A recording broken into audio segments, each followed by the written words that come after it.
Hello, everyone, and welcome to this month's installment of the Talking TIM webinar series. My name is Kevin Vita, and I'll be helping with facilitating today's webinar. This webinar is sponsored by the Federal Highway Administration and hosted by the National Operations Center of Excellence, also known as NOCoE. As a reminder, if you don't know already, at NOCoE, we offer a variety of resources to support the transportation systems management and operations community. Now I'm going to cover a few logistics for today's webinar. First, you should see some poll questions show up in a pop-up window. If you could take a minute to complete them, we would appreciate that.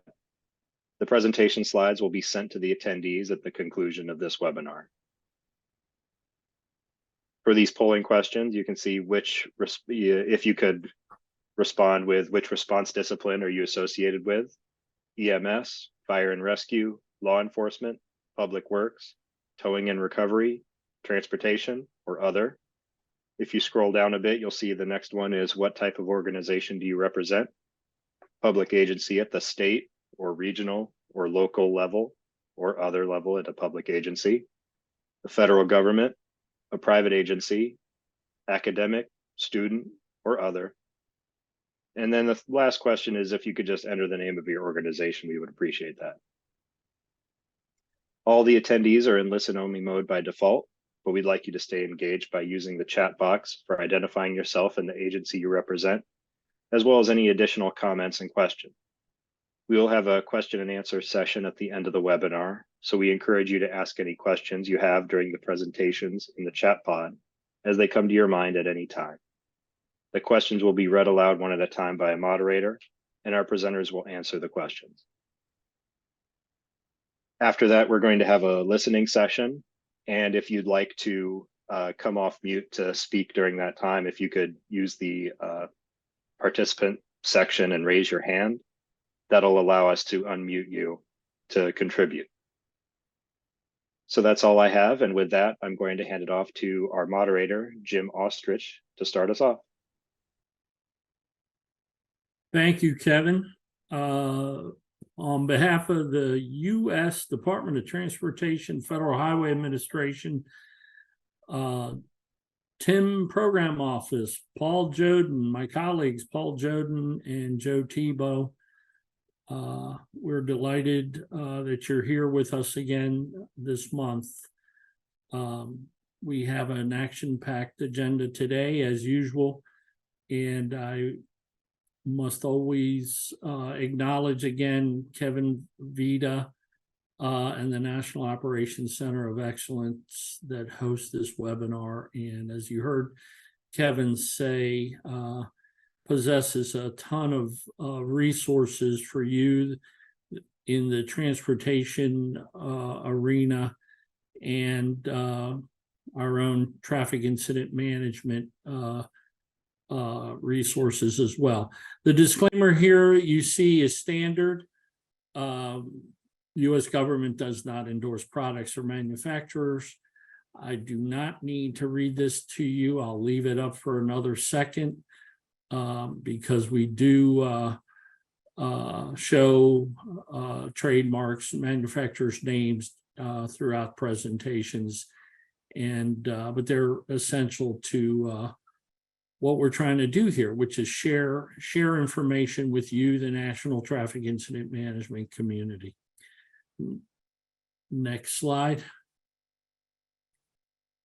Today's webinar, besides the updates that I'll start here in a minute, and also my colleague Joe Tebow that's with us today that recently was in Colorado will brief us on his activity there at a Colorado TIM conference. We have Mr. Thomas Judge, who's Executive Director of Lifelight of Maine. He's going to be covering landing zones, medevac activities, medical helicopters, landing zones, as it says here, considerations for road crashes. We also have Dan Keller with Guardian Angel, along with Patrick Chavez, who are going to cover wearable devices, lighting devices, and dare I say, the guardian angel device is a popular device that's out there. After that, we'll have Q&A with our presenters, and of course our listening session that we've recently adopted over the past couple webinars, previous month's webinars, so we can have a discussion with you. And today it's going to be on TIM data collection, so stay tuned. And with that, next slide. Okay, so the updates today for the forthcoming FHWA research.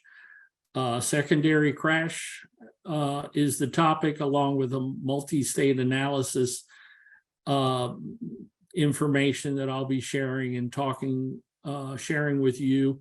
I mentioned Joe Tebow again, the Colorado conference that he went to, and also being a lifelong firefighter medic, talking about post-crash care and the overall emergency medical services community and their engagement with Federal Highway, NHTSA as well.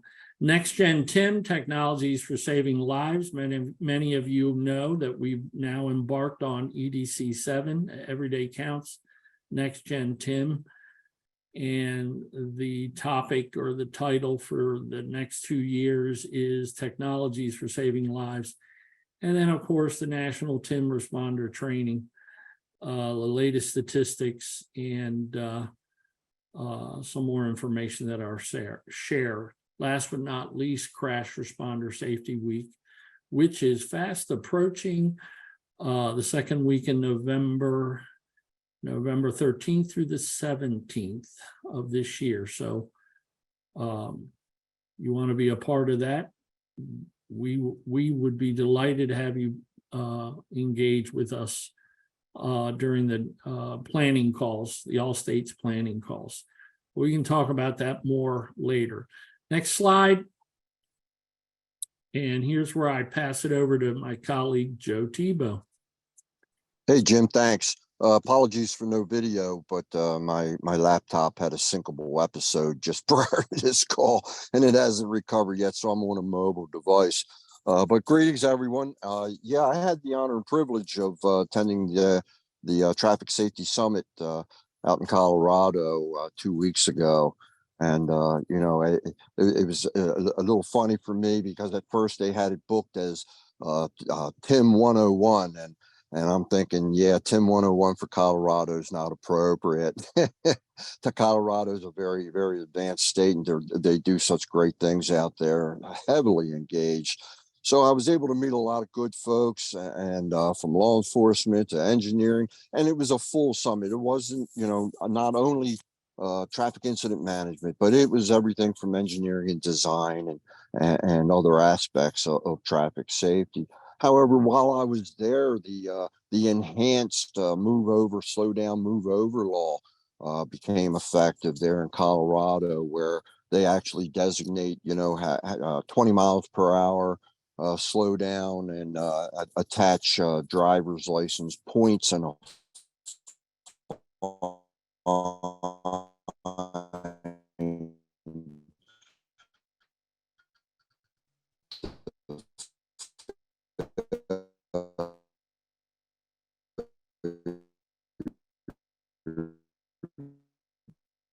Joe, your audio's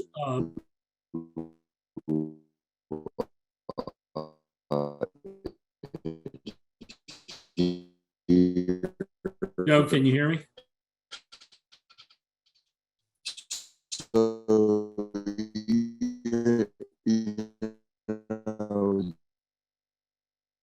Kevin, there's nothing we can do, right? No, there's nothing we can do. Do you think you can fill in from here? I don't see why not. Does he have any other slides?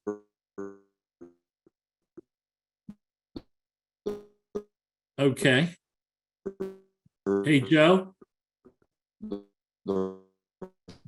Joe, I'm going to jump in here. They're serious about, they were all excited about it. Enforcement.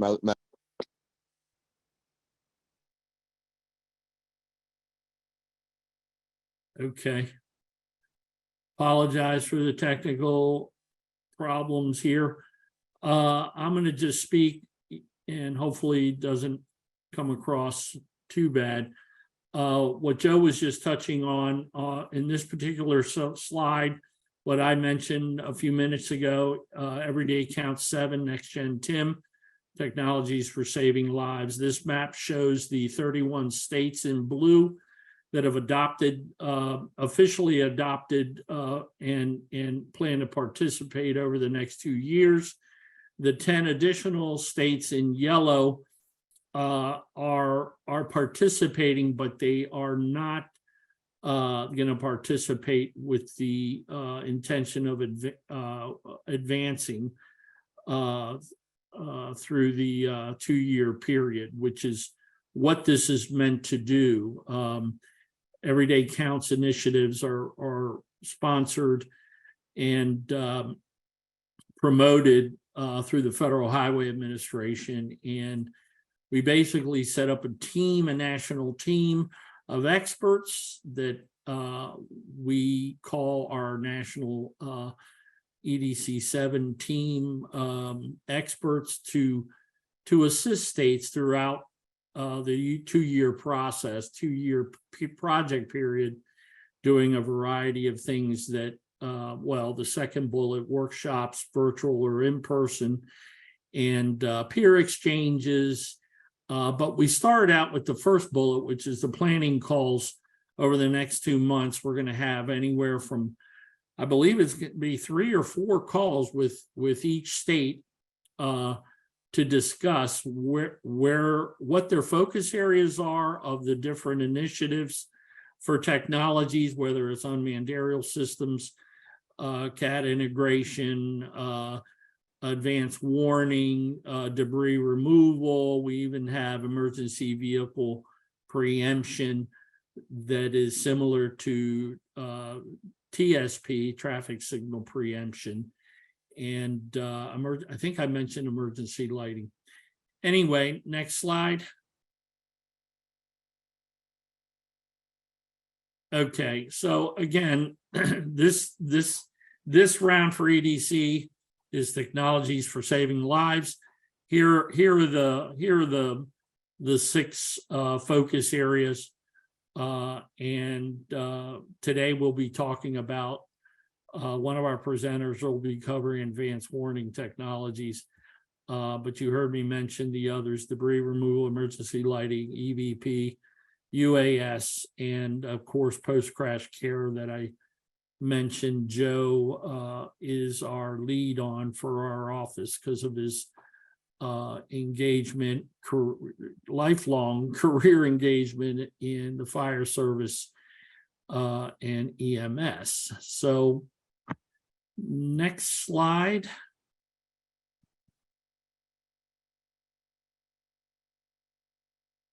Okay, so this slide, I think many of you are accustomed to seeing it. It's always a painful slide for me to speak to, because it basically tells us how many of our fellow responders have lost their lives in the line of duty. So since January, you see the numbers right there.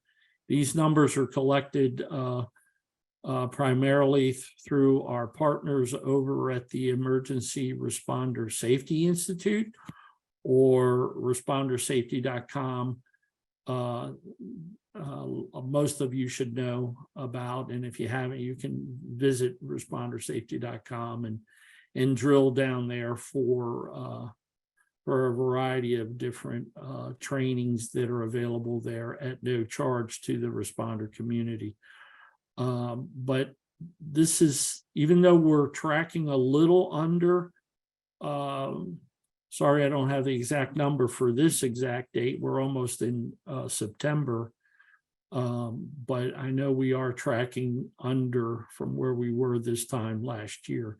which is a good thing, but we all know one life is one life too many. And the folks that say that the numbers aren't high enough, I say this pretty much at all my meetings and all the webinars. Yes, there's people out there that say, well, these numbers are not high enough to be making a big deal about. But I always say, if it was your father, mother, uncle, aunt, brother, sister, cousin, nephew that died because of a drunk or drowsy, distracted driver, you would not be saying that. So let's keep training because it's one of the tools that we have to help mitigate these horrendous losses across our country. I know I'm running a little behind here time-wise, but next slide. Yep. So the training numbers as of June 19th, you can see we're almost at 660,000 trained over the past 11 years. This slide pretty much breaks it down at a glance. The third banner there covers the web-based trainings thus far through the National Highway Institute, as well as other organizations. And you heard me mention Emergency Responder Safety Institute or Responder Safety Learning Network, which is their program there for offering web-based trainings, again, at no cost to you, to responders. The training, the web-based training at the National Highway Institute is at no cost to you as well. Train the trainer, I'll say real quick right now, you can keep it there, Kevin, thanks. The train the trainer, there's an actual train the trainer course going on tomorrow, I believe it is. Yeah, tomorrow in Pierre, South Dakota. And it's the first one that will present the new updated TIM curriculum. So I thought I'd mention that. I believe I saw Sheriff Cantos on here today, who is one of there he is. He's going to co-instruct with Grady Carrick, retired trooper from Florida State Police. So thank you, Sheriff, for all you do and being there for us. Next slide. We'll go through the maps quick here now. So here's the implementation map. We have a goal for states to reach the 60%. And happy to see there. You can count them for yourself. They're to the right, the key. There's 20 states that are 60 or above, and 7 states between 50 and 60, so on and so forth. So we still have a ways to go, even with 1.3 plus million responders to train. So 659,000 plus is a great accomplishment, and kudos to all of you. I apologize. I just realized my video's off here. Next slide, Kevin. Here's the bar chart showing the stats by discipline trained. If you combine fire, rescue, EMS, you see are making somewhat better progress than law enforcement. No offense to my brothers and sisters in law enforcement, whether you're state police, sheriff, local PDs, county, etc. Next slide. This is the breakdown for progress between states, between the last report. You can see there May to June. We have seen an improvement, states beginning to train a little more. We still have a few states that sometimes aren't able to get in there and train their community. Next slide. This is the top 10, I believe. Oh, no. Okay. We're going to transition right to Crash Responder Safety Week. As I said earlier, November 13th through the 17th. This is a big deal, ladies and gentlemen. We have really good participation again this year, CRSW as it's called. And you'll see in a minute the next meeting coming up, I believe, is September 13th.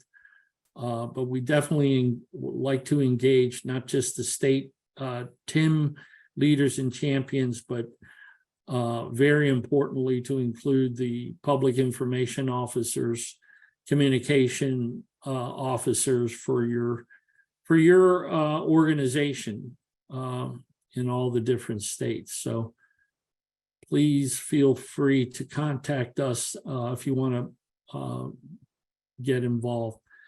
Next slide. You can see here, this is a list of 12 different activities that are very common. I harp the most on governors or mayoral proclamations, item number 1, but they're all important, and you can pick and choose, and you may even have others that your state, your agency's engaged in. But we have to continue to bring attention to those line of duty deaths, to what our responder community is doing to keep motorists safe, and everything that, and anything that you have influence over within your organization, please do. I mean, we need one day to have a proclamation from every single state. We're up to about 20 states that are developing proclamations, have been year after year for the past 3 years. But we long for the day where all 50 states do a proclamation. And again, those mayoral proclamations. So our team is here ready to assist in any way we can. Next slide. So here's that date I mentioned a few minutes ago, the next all states planning call. Feel free to reach out and we will connect you. As I mentioned, the communications and public information officers are super important to this initiative. We understand you may not know who that person is, but make a phone call, send an email, do whatever you can to engage. And again, please feel free to reach out to us.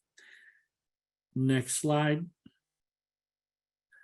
With that, again, I'd like to introduce Thomas Judge, who's the Executive Director of Life Flight of Maine. He's going to cover what you see here, medical helicopter landing zone considerations for roadway crashes. So with that, Tom. Yeah, thanks, Jim. And Kevin, you go right to the next. So just a little bit of background here, and next, just we'll speed this up a tiny bit here.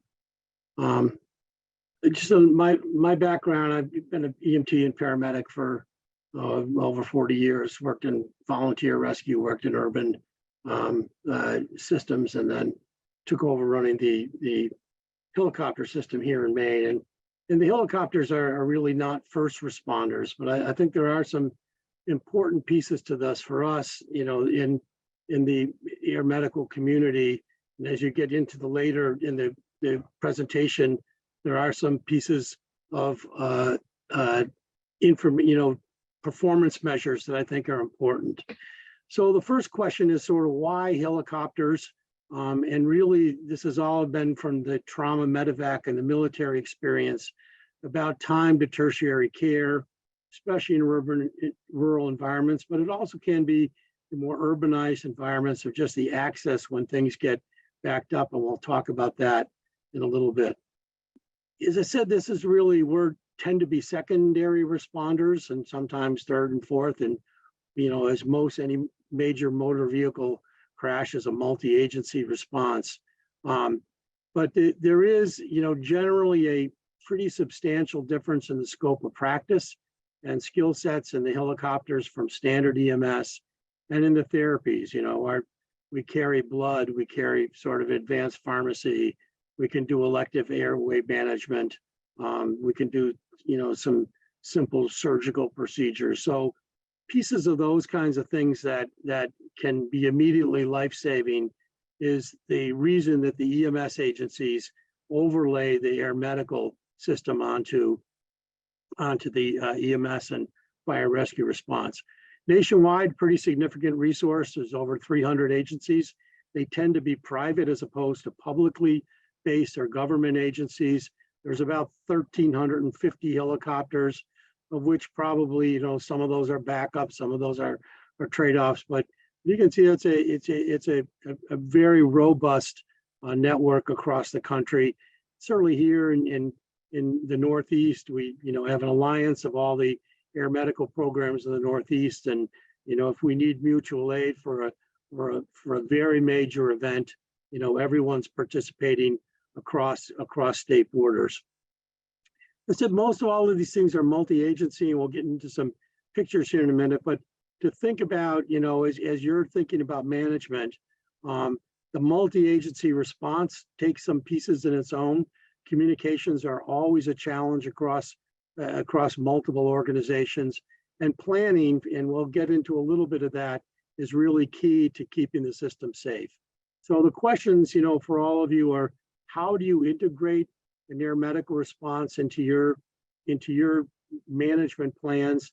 That's both a strategic and some tactical decision makings. What are the roadway considerations? We'll talk a little bit about some specific risks. And then I want to talk about a new piece that we're working on with the FAA of this idea of predetermined emergency landing areas. Next. So as I mentioned, this is, the helicopters tend to be small spaces with very complex, a lot of medical technology involved, in this case, laboratory, ultrasound, all kinds of pieces being brought to a patient, ventilators, et cetera. Next. So let's talk a little bit about roadways and start out on our rural local roadways. This is out in Western Maine. In theory, the speed limit's 45. The speed limit can be obviously incredibly variable, tends to not have a tremendous amount of traffic control or necessarily regular law enforcement coverage. A mix, while it tends to be low volume, a mix of both commuter, personal traffic, but also heavy commercial traffic. In our case, in our rural areas of Maine, that would be logging trucks. Tends to have very little separation, not big side, the sides of the roads tend to be tight, tends to be confined spaces, a lot of vertical obstructions, wires, trees, very tight landing areas to work in. And the traffic control obviously becomes pretty critical in this. Next. And moving up to it, sort of a bigger, this would be, we would consider a rural collector road, bringing, multiple smaller roads into a more urbanized commuting piece. Generally, traffic faster, speed limits in the 55 range, more open, full breakdown lanes, still has lots of wires, still fairly, confined space, visibility better than those round corner overhill piece, visibility a little bit better, but still, really thinking about that the management of this in a space standpoint needs to be really thought about carefully. And obviously in all of these considerations for us, especially in aircraft, is control of space and control of access into the emergency scene is really critical for us. That landing, taking off have their risks to doing that in space pieces. And, we're tying up traffic. We understand that, but keeping control and really blocking things is important. Next. This gets into a sort of bigger, what we would consider a minor arterial, high commuting things linking urban areas. Again, you can see more space, probably not as much in the way of wires close into the road, wider pieces, sometimes multi-lane, passing lanes and things. But you can see in the top of the picture, you know, one of our helicopters on the road, and you've got a guy holding up traffic, and you know, on this road in the summertime, that traffic will build up to, you know, 6, 7, 8 miles in 15, 20 minutes. And so, again, not a lot of protection there from someone that is either not paying attention, and certainly the issue of secondary crashes or intrusion into the emergency area is a real issue. And the EMS, fire, even law enforcement tend to be very focused. Not a lot of people, especially in more rural areas, and tend to be more focused on the problems at hand, the victims, patients that have been involved in the crash, and then maybe a little bit less so on what's the overall management plan for going forward. Next. And obviously then when you get into the multi-lane, you know, the interstate, the principal arterial roads, a little bit easier. There's easier, obviously, to control the access. There's more visibility. Again, heavy commuting of both private and commercial. There are, you know, tends to be, you know, that these principal arterials also tend to be used for communication networks. So one of the risks for us is always the cellular towers that are all sort of kept at 197 feet, because once they're over 200 feet, they have to be lit at night for the FAA. So they tends to be 197 feet that you see lots of those. So that can be a piece for us. And then as the roads get larger, as you move to these collector, minor arterial, principal arterial roads, the pressure to reopen the road, right? The roadway clearance time, incident clearance time is a lot of pressure on the law enforcement as things back up quickly, especially if you have a principal arterial going into an urban area. The aircraft can make a difference in there in access, just because everything becomes blocked very quickly. But at the same time, the pressures increase on trying to reopen roadways. Next. So with this, you know, there's a series of issues. We want to talk a little bit about the risks that, you know, the moving traffic for us is always a piece. The pressure around lane closures and the pressure to reopen lanes to keep traffic moving when you have something that is going to always be a head turner of an aircraft taking off or landing. Wires, you know, planning around wires, the confined space, especially on smaller roads, winter surfaces and the speed limits, it becomes a challenge for us. Visibility of operations, because obviously visibility is one of the risks to having the motor vehicle crash. Night operations, drones, and we'll see a little bit about drones for management. Drones and medical aircraft are a real challenge. And then touch a little bit on helicopter shopping is one of the big safety issues. Next. So this gets into, you know, the piece of how do we integrate multiple agencies, fire rescue, law enforcement, private agencies, and where does that overlay come in, and how are we going to safely integrate the air medical response into this overall response to a roadway crash incident. Next. So we're going to run a little video, and I think this really speaks to it. This is actually from British Columbia some time back, but I think it speaks to the issues that this really presents for us on the piece. So if you could run that, Kevin, that'd be great. So the question in all of this is this becomes a very big head turner Everybody wants to see this, the space around these. An aircraft coming in, essentially you have hurricane force winds underneath that rotor blade, excess of 75 miles an hour, will blow anything, lift up sheets of plywood, lift up things, blow doors closed, blow hats off, all of those pieces for doing things. But aircraft coming and departing are the biggest risk moments for us. Communications becomes critical in these things. Situational awareness becomes incredibly critical in these things. And you can see the issues of confined space. So, in this case, luckily, no one further injured outside of the aircraft. That's probably in excess of $500,000 damage done to that aircraft. And obviously, even more important, a critical patient not getting to where they need to go. So the management of all these things really becomes a team effort, and communications are key. Next. Wires are a single biggest risk for us.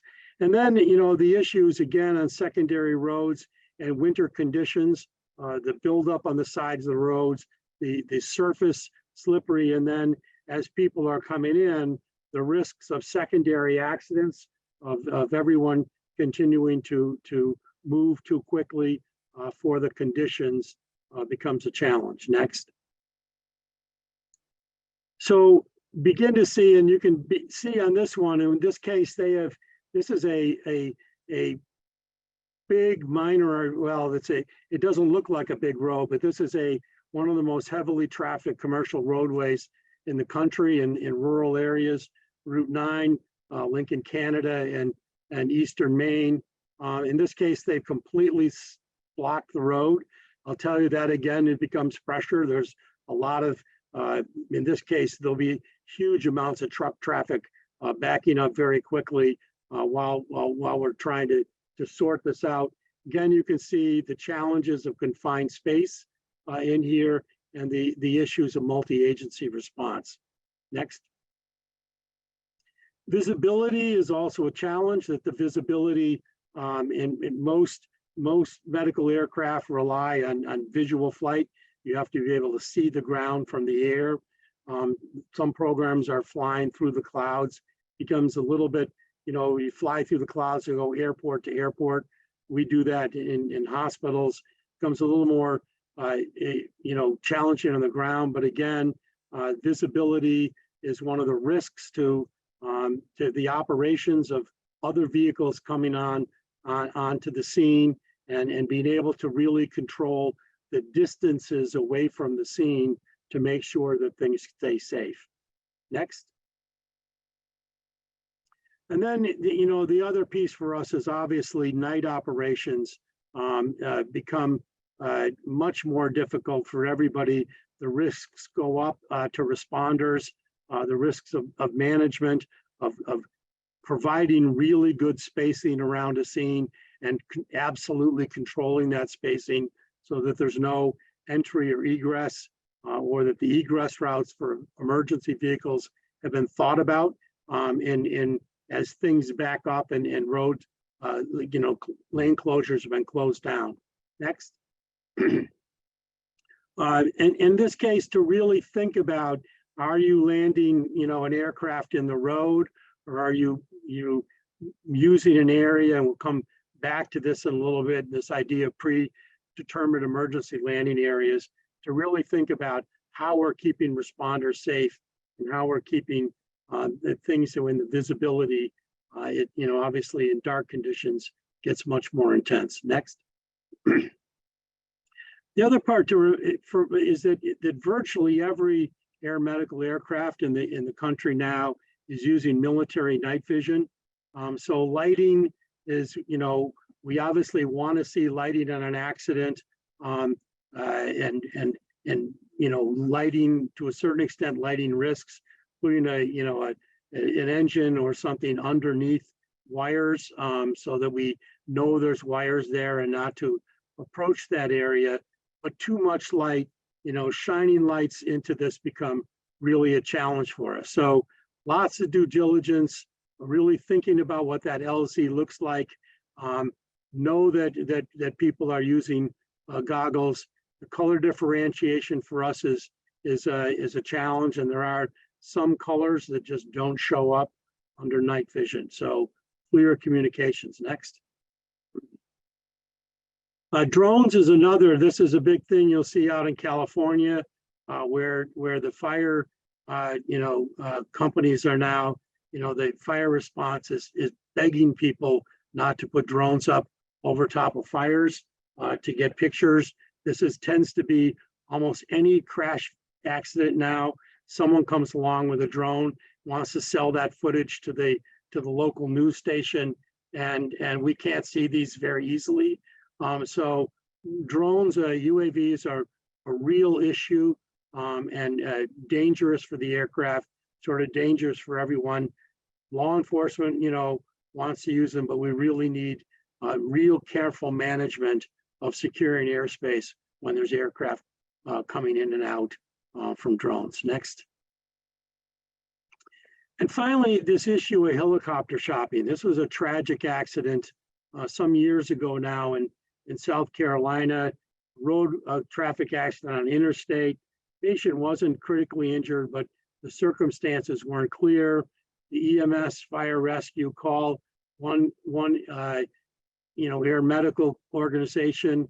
They declined the flight for weather because it's not going to be safe to fly because of low visibility conditions. They're like, we really want something. So they once turned them down, they call the next. And they turn them down, they call the next agency, they turn them down, they finally call a fourth agency. And the agencies probably weren't talking, the air medical agencies weren't talking to each other, but as you're getting onto this, and the fourth guy is very competitive environment, say, we'll come try it, actually made it to the scene, loaded the patient, lifted off into the fog, and 40 seconds later crashed into the mountain that they couldn't see. And everyone perished. So in traffic incident management, helicopter shopping by EMS and fire, saying we want to get this person out of here, is one of the single biggest risks to us. And we all try to limit this. If an agency has said no because it's not safe for weather, really think about that before you call on to another agency for doing things, and make sure that if you're calling a second agency, maybe they're approaching from a different direction, but you've alerted them that you've already called someone that's declined the response for weather. Next. So finally, what does a landing zone look like in general? We teach, and this is pretty much universal around the country, of trying to find some sort of clear area, about 100 by 100. Aircraft can probably get in to a little bit less. Think about what the vertical obstructions are around that. Know where the wires are. Marking wires becomes incredibly important to us, as you've seen, and you could imagine what that's like even more so at night. Something that a helicopter, like an airplane, has to take off and land into the wind. So trying to know where the wind is important to us. But I think that one of the big pieces is to really think about predetermined emergency landing zones. Next. So whether that's on an interstate and knowing that the risks of shutting down all the lanes is to put an aircraft in the middle of the road, as opposed to a cleared area off the road where we could place an aircraft, which allows the law enforcement to evaluate whether they can open one lane and move traffic through there, always understanding that a helicopter taking off and landing is a head turner for everyone going by, which obviously produces risks of secondary crashes. Next. And finally, what we say is to really think about in your area, so that as you're evaluating your road network, you all know where the most dangerous sections of road, the highest incident of motor vehicle crashes, and thinking about working with your public safety, your responding agencies to really think about, is there an opportunity to find a cleared piece of land so we can get that aircraft not in the road, but we can get that close by, even if it takes a small ambulance ride to get there, but that we can get an aircraft so that it's not going to impact further safety in the roadways. So that's always a good thing to do. It can be a major place for us that an aircraft that sometimes we try to get in and get out, but sometimes it's complicated, and you can have an aircraft on the ground for a while. And obviously, once any aircraft's on the ground, there's a small risk of it not starting again, and then all of a sudden now you've got a stuck aircraft in a roadway. So the idea of predetermined emergency landing zones, I think I just saw something in the chat about using those, and the pilots, the pilots are always going to dictate where they want to land, but again, it's really, the issue is planning. And I think the real value of this entire enterprise that you're all in is the idea of real planning. And then it becomes working with the public safety agencies and the air medical agencies to say, yes, we got another place for you to land, and predetermining those. I know in Maine, we probably have 1,300 of those predetermined emergency landing areas, and that every 911 center, every fire rescue, every law enforcement agency knows where they are, so that we can, yes, we land in the roads, but if we could land on the side, that's better. Next. I think that's it, and happy to get questions. So I think we're going to get questions at the end. Either way works. Thanks, Jim. Thank you, Thomas. I dare say the best presentation on helicopter response and landing zones that I have seen. So absolutely appreciated so much, Thomas. Seriously. May have to have you back again. Never know. Absolutely happy to.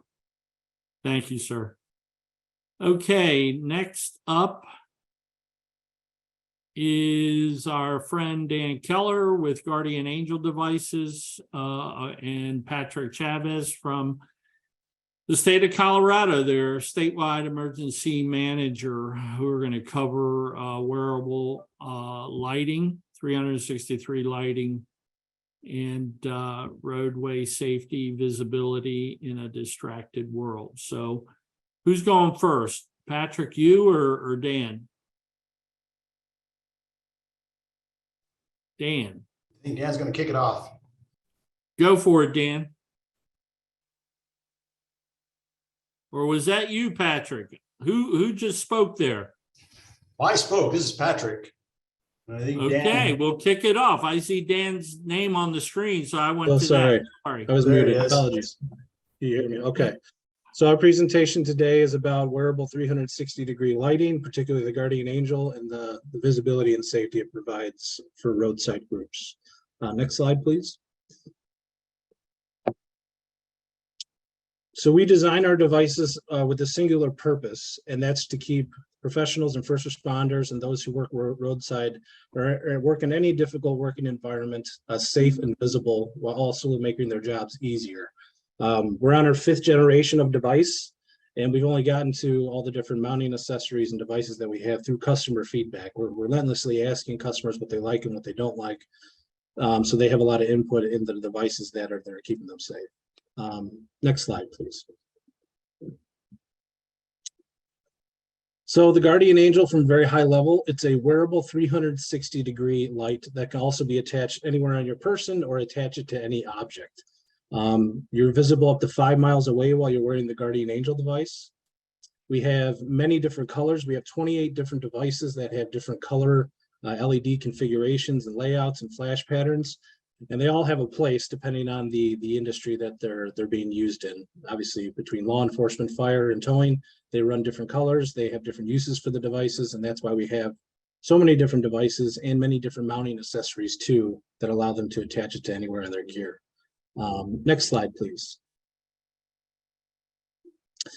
So one of the key cornerstones of the product, the Guardian Angel, is durability. We understand that in order for you to count on this device to keep you safe and visible, it has to be able to withstand very tough working environments. So each device is IP68 rated waterproof. It's also shock proof and dust proof. And if you go on our website, we have some very scientific videos of us firing these things off rocks, dropping them from drones, trying to burn them up on grills, you name it, just to kind of prove that these really are very durable devices. Next slide, please. And the other cornerstone of the product offering would be the versatility. So each device has a built-in rare earth magnet. And I mentioned we have many different mounting accessories, but it allows you to really attach it wherever you need the light. If you need it on your shoulder or your helmet, or you want to put it on a traffic cone. I know a lot of our customers also use them on stop slow paddles, or really anywhere that you need a quick connection of light to bring visibility or to offer utility from the standpoint of being able to see what you're doing. The versatility aspect of the device offers that. Next slide, please. So to go over some high level information of the functionalities, there's a ton of different ways to operate the device. It has 13 different modes and also has 4 different brightness settings. So you can operate either the front or back totally independent of one another. Each side can stay constant on, it can flash, or it can scroll directionally, signifying a slow down, move over sequence. And the pictures we have here kind of break down the 2 basic categories that we put them in. The big device would be what we call a beacon device, meaning it's solely just for visibility. The device next to it is the exact same device. The only difference is it has an all white front that when you're wearing on your shoulder or your hard hat or attaching it to a wheel well, it gives you a nice white floodlight to be able to see what's in front of you. But like I mentioned, we have a lot of different color combinations depending on what kind of agency you're with. It has a charging port door. Each device is also Type-C rechargeable. And like I said, there's a lot of different ways to operate it. The brightness setting feature I'll touch on. There's 4 brightness settings: max, high, medium, and low.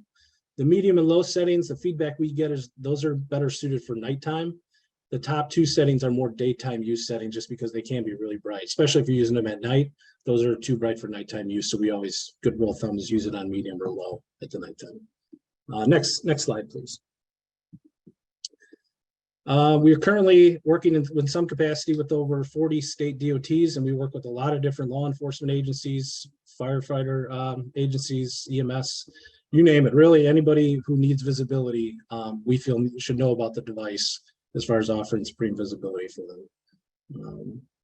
That's all great, but don't take our word for it. Here's a quick video of what real world users are saying about the device. Next slide, please.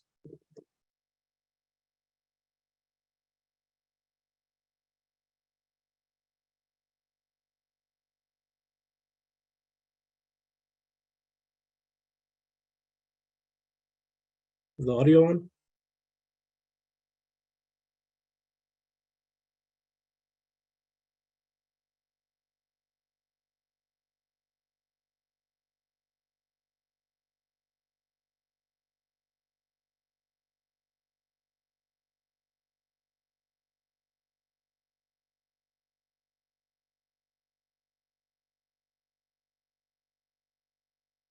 Can you please retry it with the audio?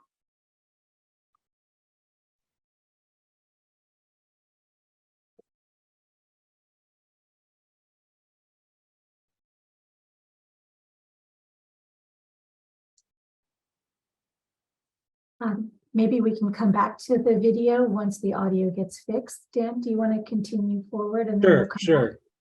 And I could do some voiceovers of what everyone was saying about how it's the most amazing device they've ever owned and yada yada, but I won't.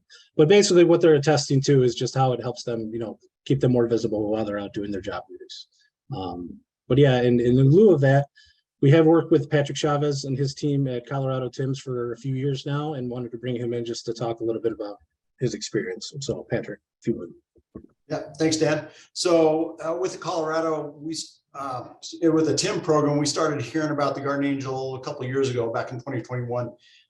Several people and representatives from different agencies across the state were talking about the Guardian Angel and the benefit that it provided as far as visibility on the roadway. So we started to take a little harder look at it. We had our TIM conference coming up in September that year. So we reached out to Guardian Angel. We were able to purchase several of the safety lights for our TIM conference, and then we use those as prizes for one of the competitions that we're doing as part of the conference. We started giving out to them. We really started getting a lot of positive feedback. People were excited to get them. We started hearing different people of using them out on the roadways. So we turned around and we reached out to Dan and started working with creating a purchase order for these lights so that we could start to order them on a more normal basis, on a regular basis. And that was one of the things that we really appreciated with Garden Angels is that Dan worked with us. He set up the purchase order and then worked so that we could order the lights individually and get them sent out to the people directly. So it became a lot easier for us to provide these lights. So not only were we providing during the TIM conference, now we were starting to provide them directly to the TIM partners across the state. And so we started using them as different incentives, different ways to get people interested in the TIM program. And that really kind of opened the door to more people starting to see these. So as we continue to work that and we started to get more visibility of the lights, more people started stepping up and said, hey, we really want these. So one of the things that we did was we started working with our CDOT maintenance crews to start getting lights directly to them as well. And so the initial process we started out was the supervisors. And then once the supervisors saw the benefit of it, they started saying, hey, we want to start getting these more for our guys. So we are starting to work within our different TIM maintenance regions or the CDOT maintenance regions to start getting these safety lights into the normal supply process for CDOT. So as we continue to work that, we're still kind of moving through some of the logistical pieces. And then a lot of the TIM maintenance or the CDOT maintenance regions are still working through some of the administrative processes to get that in there. But at the bottom line, though, is that people see the value of this, and we continue to get more requests to hey, can we get that light as well? So we're working that. A challenge that we had was when we first put this, that there's really no formal program within CDOT or within the state of Colorado on how to implement these lights. We did ask through our safety office, hey, what do we need to do in order to allow the employees to use this? And really the main line that came down was the employees can use them. They just have to understand that these do not replace the current safety measures that are in place. So all the PPE and everything else that is already required, these lights do not replace that. So with that kind of guidance in hand, we started going out and we purchased additional lights, and we're working to integrate them into the CDOT maintenance sections as we move forward. So as we continue to work this, another challenge that we have is kind of the accountability challenge. If you've ever kind of handled the safety lights, you know how small they are. Even though they're really bright, the size of them is not that big. So that kind of creates the challenge of, are these lights just going to walk away? As we issue them, it becomes that little harder to maintain the accountability. That's one of the things that State Patrol had been purchasing these as well, and they were trying to put a little bit more stricter accountability measures on there. But that also kind of made it where there was less chance of people wanting to use them because they didn't want to lose them or whatever. So we kind of took the size and the ability for them to walk away into account.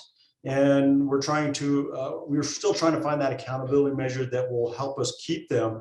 But at the same time, for the price that we're paying for them, even though they're not cheap, we do want to see the value and the benefit of them. So we continue to work with trying to make sure that they're more likely to be used. So we don't have the really strong and stringent accountability measures that maybe would be more helpful. But at the end of the day, we want them to use them. We want that safety factor. And so we're really pushing to make sure that they are available and they are being used. Overall, within Colorado and within CDOT, we see this as a great safety value. And so we're continuing to push this, and we're continuing to try to get this more widely available and used throughout the state. So for us as an organization, we see the value of the safety value of these lights, and we're going to continue to work with Dan to keep having them available. Thanks, Dan.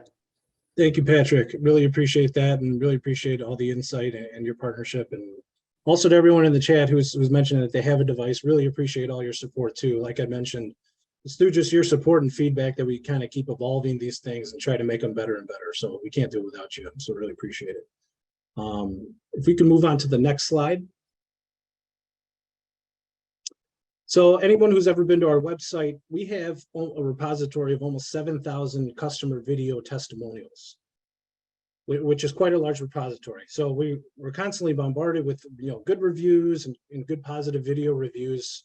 But we always knew that we needed more concrete data. To have data to really prove what's going on with this phenomenon is absolutely imperative. Next slide. So in 2022, we set out to understand through independent research if our lights do empirically make a difference for folks working roadside. Next slide. And we commissioned a first of its kind study that was commissioned by the Battelle Memorial Institute that took place over the entire course of 2022, studying the effectiveness of our device versus the status quo, which is a safety vest, and then also the stimulus with combining those two together and looking at the findings that way. Next slide, please. And the results were absolutely staggering. They kind of exceeded our expectations, but they were very much on par with the feedback that we get from real world customers out on the roadways. Next slide. So based on the study, 100% of drivers slowed down when they saw the stimulus or the person wearing a guardian angel light. And they were more likely to change lanes away from the worker. And this is all based on post-drive interviews, but also a lot based on the kinematic data that was coming through the vehicles that we use for testing how quickly they brake, how quickly they move over, and so forth. Next slide. And 89% of drivers, and this is kind of important because what Patrick mentioned is that our device is not supposed to totally replace the existing PPE. That's not our intention at all. It's to enhance it.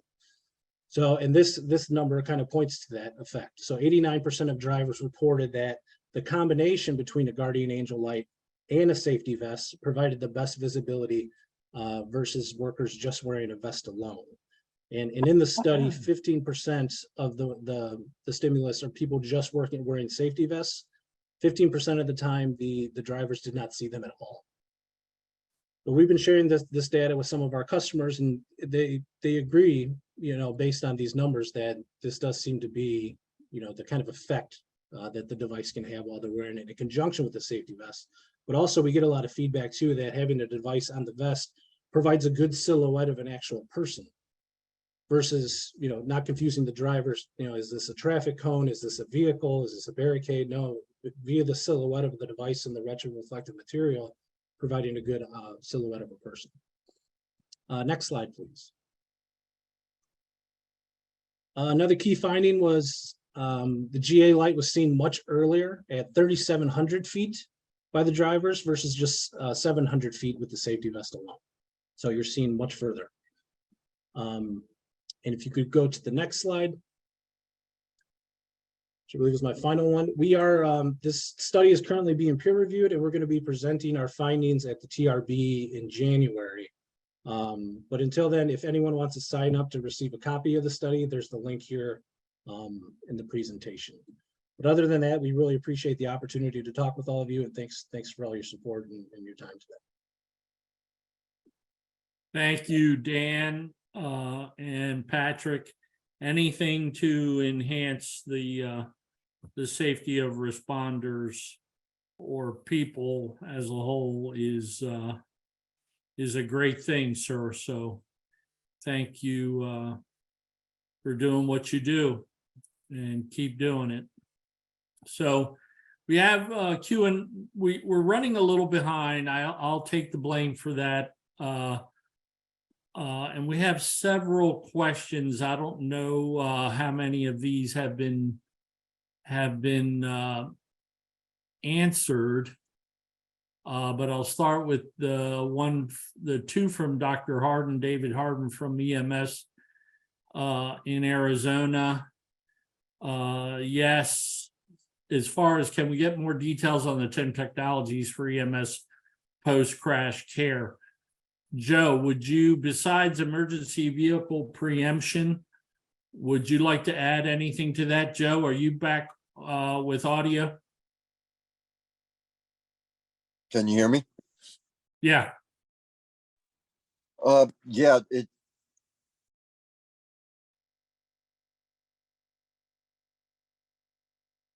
Okay, we lost you, Joe.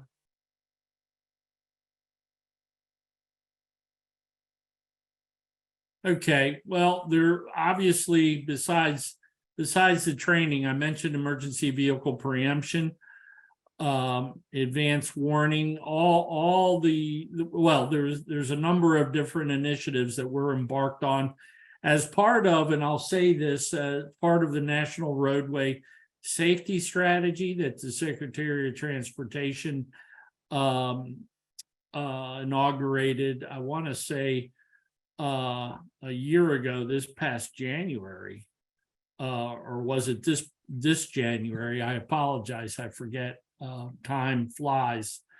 But our office has two performance measures that are part of the NRSS, and it all has to do with the implementation of strategies and working to make the lives of emergency medical services personnel and their response with patients to advanced trauma centers, if you will, hospitals and advanced trauma centers. So, and Dr. Harden, I would imagine you probably, of all people, would definitely be engaged with all of that, being how close you are to the obviously the state of Arizona's EMS program, et cetera. The Responder Safety Institute, don't know if they're posting non-fatal strike-bys and near misses. I think they are, but something you'd have to reach out and talk to Jack Sullivan. I'm sure you know Jack Sullivan, and or maybe I can research that for you. Maggie Wilcox posted a question here for you, Thomas. Why is helicopter shopping an option for first responders? Shouldn't EMS be able to call one number, then the helicopter companies could decide who to send based on location, weather, and equipment? So the answer to that would be ideal. In some places that is the case. Unfortunately, in most of the country, air medical response is a very, very competitive industry. And so you would think that there could be controls put in place. And certainly there's some attempts by states to do that. But because of the Airline Deregulation Act, states really don't have a lot of oversight of this. And I think that the problem for most of the country is that the competitive nature of this would prevent that kind of organized system, one call to make sure you get the right resource. So totally ideal, totally agree with it, but around the country, in Maine, that's the case, but around the country, it's not. Very good. Hopefully that gave you some help there, Maggie. By the way, all the presentations, this entire webinar will be made available and are also archived on the National Operations Center of Excellence, where you registered to attend. Next question for Dan or Patrick. Can you do custom lighting on the Guardian Angel devices?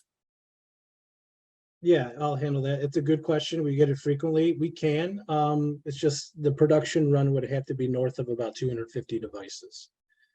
At least how it is at this point. We are working towards something to make them, much more versatile and modular. At some point, I don't know how soon we'll get there, but for the right quantity, we can custom make pretty much anything, including logos and what certain buttons do, and really make them totally customizable. And we've done that a few times for agencies. Thanks, Dan. And the same gentleman, Thomas McKinnon, asked, can you make a mount that would sit on the shoulder a little bit more comfortable? I think we could work on something. Thomas, if you feel free to reach out to me afterwards if you have any in my contact info, I'd be happy to help or walk you through maybe some different options. But feel free to reach out. Okay, thank you, Dan. Kevin, can we open the lines here? Does anybody have any questions that they'd like to ask out loud here? I have a question. I haven't called on you yet, Mr. Joden. I actually have a couple of answers, actually. So for those of you that don't know me, I'm the third member of the team that wasn't called on today, but I wasn't expected here today. So, so the EMS question on technologies for EMS. So that's just our way of, you know, we want to raise awareness of EMS through the Everyday Counts initiative, and we want EMS to be more aware of the technologies that we're offering in the Everyday Counts initiative. So that's just a comment that you know, and then we're looking to see what else we can do to help with that post-crash care that Jim was talking about. So the other thing, Jim, I wanted to talk about, maybe you should talk about it, is Brian Purvis had asked when and where can we get a copy of the new training? He asked in the chat pod. So I know that you mentioned that North Dakota or South Dakota, whichever Dakota it's in tomorrow, they're beta testing it, right? So they're just giving it a test run in front of responders. But could you speak more to that to clarify? Yeah, sure. So we're right at the point where we're going to be launching the new curriculum, hopefully within the next couple of weeks. We plan for the end of August. There's just a couple more things that our contractor and our team is working on. The beta test that Paul mentioned today in South Dakota is one of them.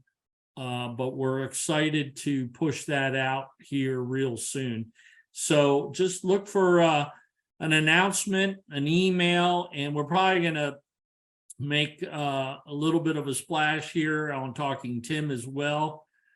The only part that, well, the in-person and the instructor-led virtual training version will both be available immediately, like I said, in the next couple of weeks or so.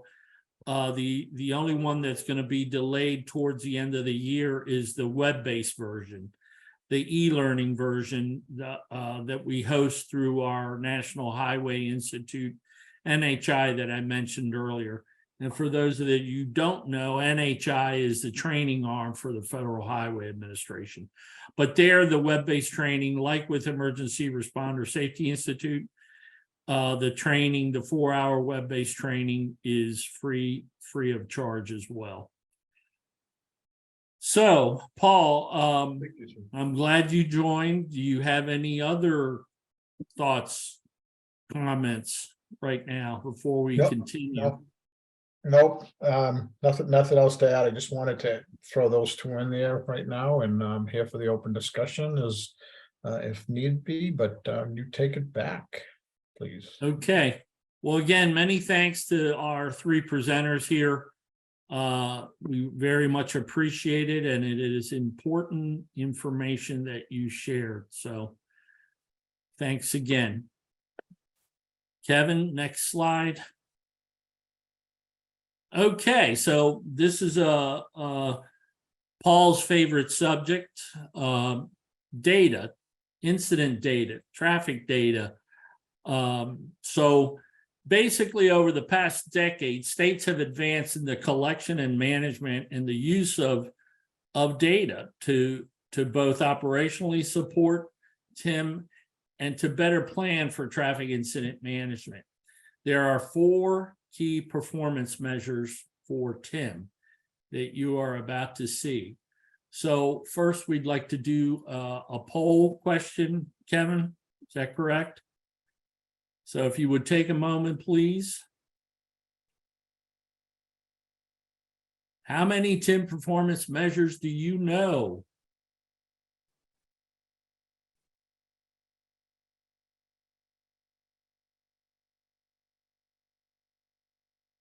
And I'm delighted to see that we have still have over 150 attendees here today. And that's fantastic. So, Kevin, can you show the results?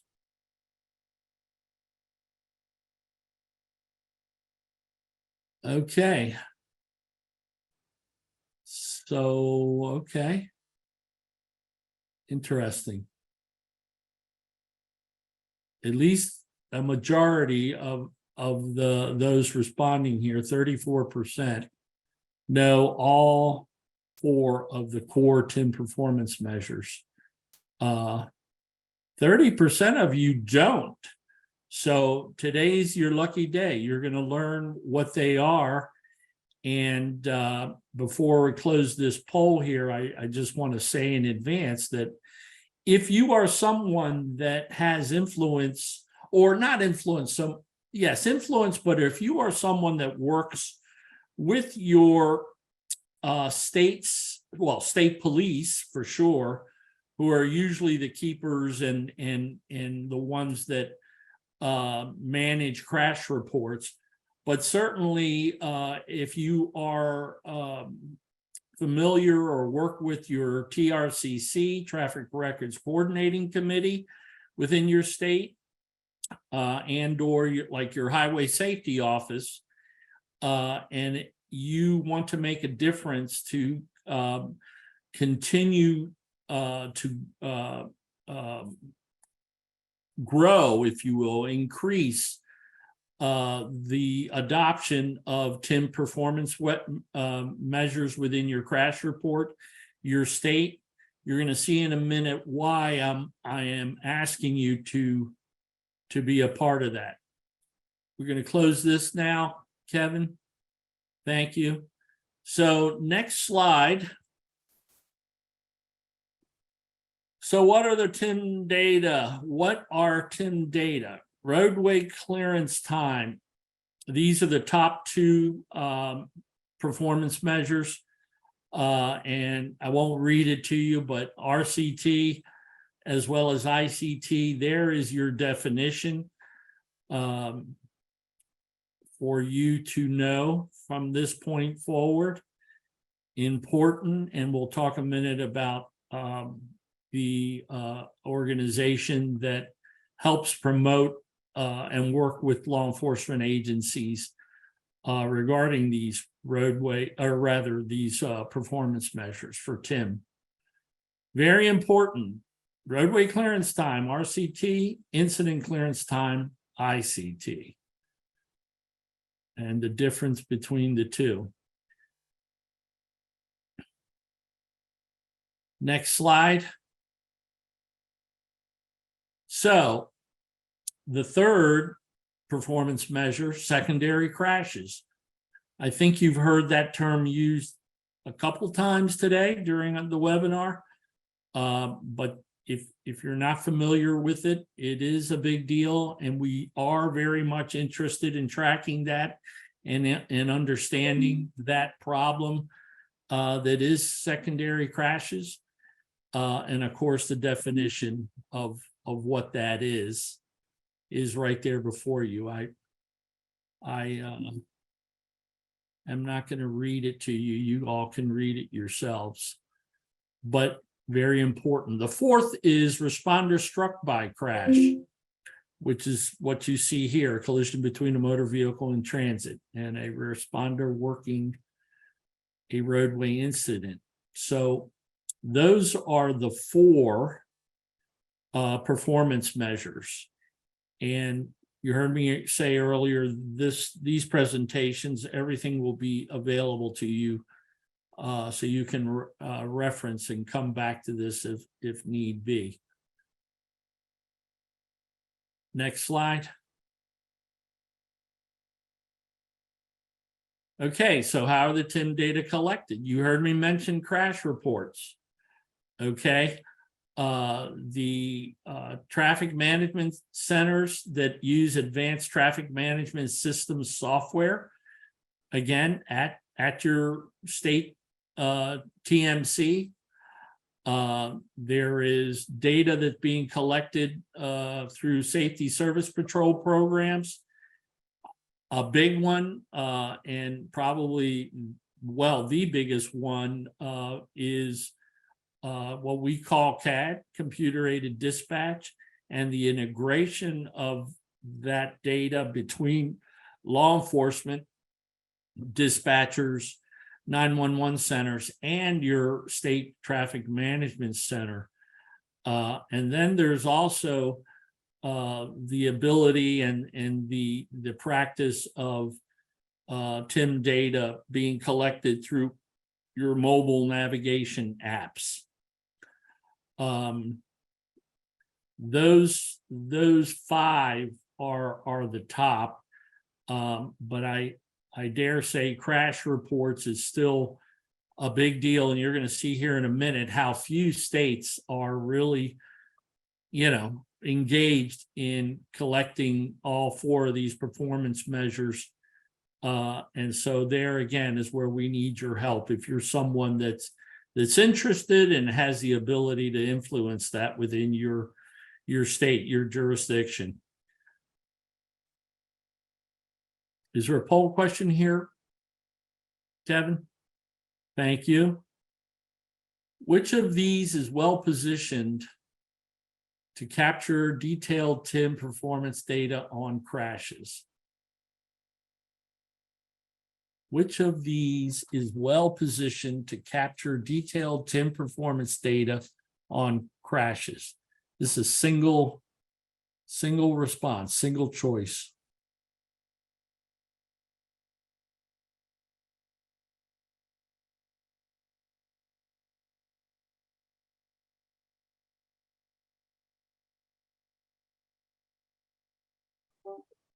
And I will invite my colleague Paul Joden to jump in here anytime, Paul, if you're so compelled. Oh, I'm always compelled. You don't want me jumping in every time I'm compelled. Yeah.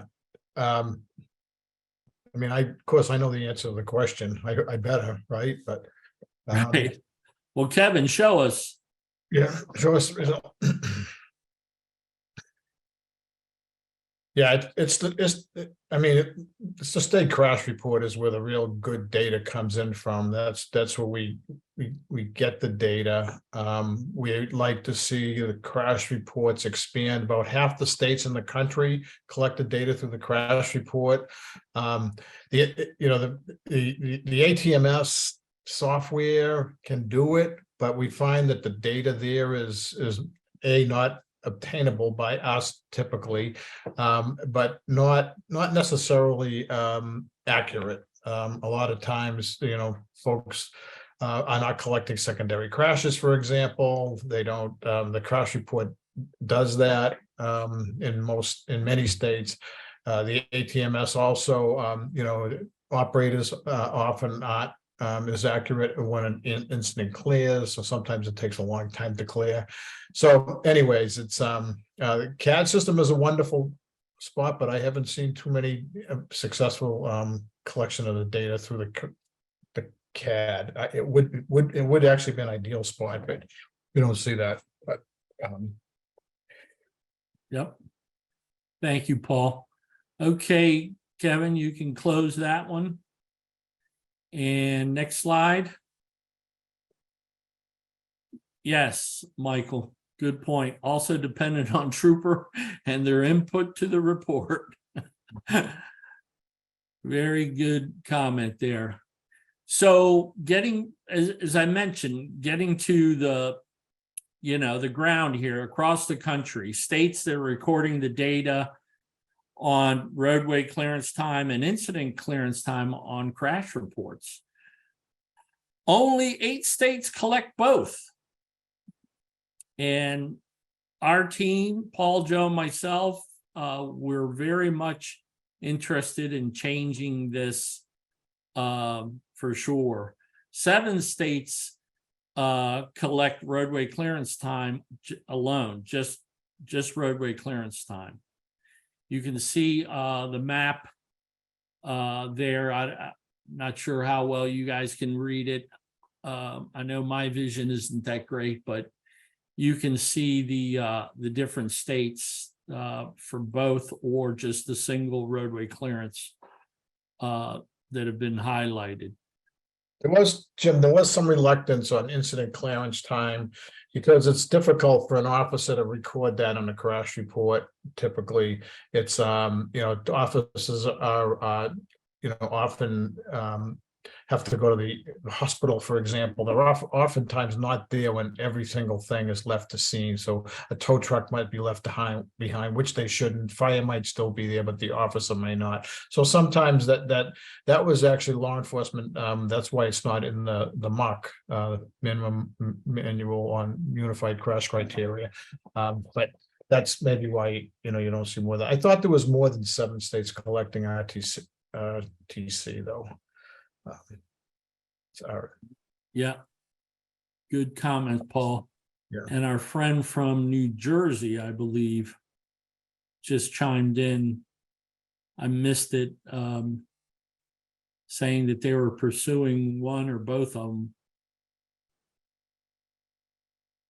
So anyway, let's just move on. I know we're running out of time here for sure, folks. And I hope you don't mind if we go over just a tad here. As Paul mentioned, he referenced, states recording data on secondary crashes on crash reports. 14 states collect secondary crashes per that group that Paul just mentioned, the Model Minimum Uniform Crash Criteria Guidelines, which is a collaboration between NHTSA and Federal Highway, AASHTO, and a number of other organizations that discuss and set these guidelines. Although the guidelines are elective, they're not mandated. Hence why we have to fight the good fight. Paul, do you want to add anything here? Yeah, no, well, so folks, you have to collect a certain percentage. You have to your crash report in your state has to, in order to qualify for federal funding, safety funding, has to collect a certain number, a certain percentage. I think it's like 80% of your crash report needs to come out of the MOC. So it's not, it is not mandatory. Jim's right, but there is an incentive to collect as many as high to match the MOC as possible. So the secondary crashes, Jim, is a to us that's a big one, right? Because that number has been bouncing around for years, right? It used to be 20% of all crashes are secondary in nature. That hasn't been our finding. It hasn't been quite that high. It's still high. It's still a concern, but that has not been our finding on the research. But there's been no real comprehensive research on secondary crashes. So, that's something that is important. And if, those of you that, that know how the process works, it's the trash report is updated every few years. The Traffic Records Coordinating Committee, each state has one, coordinates how that's done. And to get it on your crash report, you reach out to the Traffic Records Coordinating Committee and make a sales pitch. And now that it's in the market, it will be in the new version of the market that's going to be coming out soon. I don't know exactly when. But we urge you all to inquire within your state if they're collecting that data, and it's the biggest one, right? That's the one that includes responder struck by and secondary crashes that may be more serious than the original. So, yeah. Thank you, Paul. I didn't read the second and third bullets, but I'm sure you have by now. The point being, again, we need your help, and if you can help us make gains in this area, would be great. Next slide. Okay, the state's recording responders struck by crashes on crash reports. Again, 15 states collected the muck. Working in traffic way incident response data attribute. The crash reports can be sometimes difficult to not disseminate, but to understand, and to the point made earlier about a lot depending on the police officer who is completing that report electronically, hopefully, because I believe most states now are electronic, although I'm sure some police departments still do things in writing. 5 states collect some type of pedestrian or non-motorist action or location or status code, and 2 states collect the muck incident responder data attribute. As Jim, well as, I'm sorry. Go ahead. Go No, ahead. the bottom line here, folks, is that the data is difficult on the crash report the way it is now. It's hard to sort out. It's hard to figure out. Oftentimes you have to, read the comments in the crash report. But in the new version of the muck, it will be highlighted. It'll be much easier to identify. And we'll give some information on that at another time. But it's very hard to sort out, and we've tried it. We had a research project, a couple of research projects on it, but the good news is, because that's the key for all of us, right? We want to know what the extent of the struck by problem is, and this is the good way to get it. Exactly. Thank you, Paul. Next slide. Okay, so how are TIM data analyzed and used by agencies? Here's 3 examples. Obviously, performance reports like what you see here from the state of Oregon, DOT. This is an area, again, that we're promoting as much as possible. There needs to be more states in engaging in this kind of outward and even internal reporting.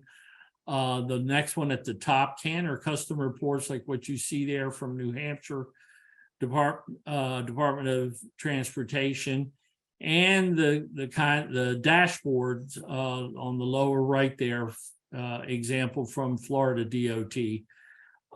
These are all highly recommended, and if you're not doing it and you're interested in doing these kinds of data analysis and demonstration, again, for making the business case for TIM, or internally for your state for funding or otherwise, we highly suggest you do it. Reach out to Paul, Joe, or myself, and we can help you get there.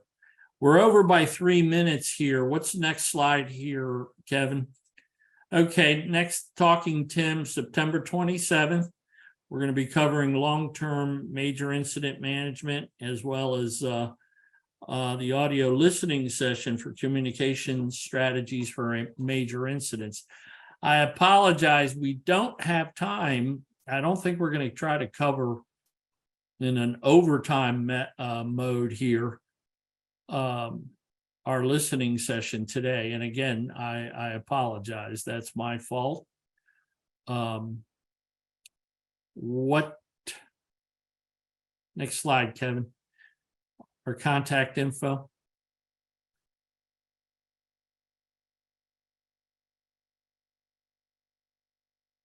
Okay, Dawn Williams. Okay, thank you. So, Paul, we're way over time. We're not going to be able to do a listening session today. Open it up to everybody. We still have over 100 people on this call, and I do apologize profusely.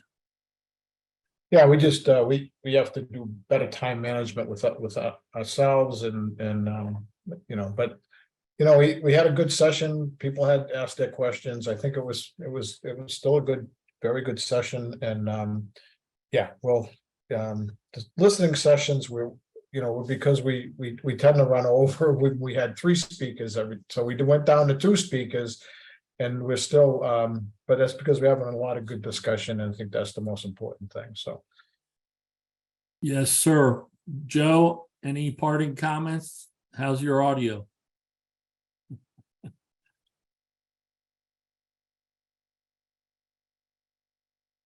I don't think so. Okay, Joe's audio is out. So again, many thanks to our presenters. And of course, Kevin and Vita with the NOCoE, and Vishali Shah, who's our contractor who helps pull this webinar together every month. So on behalf of Paul, Joe, myself, and USDOT Federal Highway Administration, thanks for everything you do. Stay safe out there, and see you next month.